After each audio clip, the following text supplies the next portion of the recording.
صحیح بخاری میں ایک حدیث ہے، حدیث قدسی ہے، اللہ تعالیٰ فرماتے ہیں انا اغنی الشرکاء عن الشرک، میں جو پارٹنرز ہوتے ہیں ایک دوسرے کے ساتھ شراکت پر کوئی کام کرنے والے، میں پارٹنرز میں سے، شرکاء میں سے، شریکوں میں سے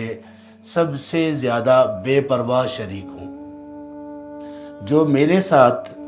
کوئی عمل کوئی کرتا ہے اور میرے ساتھ کسی اور کو بھی شریک ٹھہراتا ہے تو میں اپنا حصہ بھی اس میں سے چھوڑ دیتا ہوں، میں وہ اپنا حصہ بھی اس سے قبول نہیں کرتا ہوں۔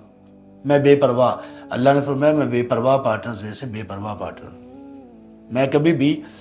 اس کو اپنا حصہ بھی اس سے ڈیمانڈ نہیں کرتا۔ مطلب کیا کہ جس شخص نے کوئی ایسا عمل کیا جس میں اس نے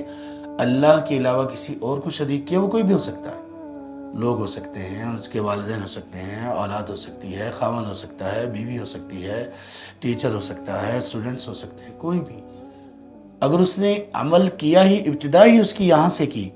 کہ لوگ مجھے دیکھیں، تو وہ عمل برباد ہے۔ ہاں اگر کوئی ایسا عمل تھا کہ جس کو اس نے شروع کیا اللہ کے لیے، درمیان میں آ کر اس کے دل میں کوئی ریاکاری آئی، اس نے اس کو ختم کر دیا، کوشش کرتا رہا ختم کرنے کی، تو امید ہے کہ اس کا عمل انشاءاللہ برباد نہیں ہوگا، کیونکہ ابتدا اس کی اچھی تھی۔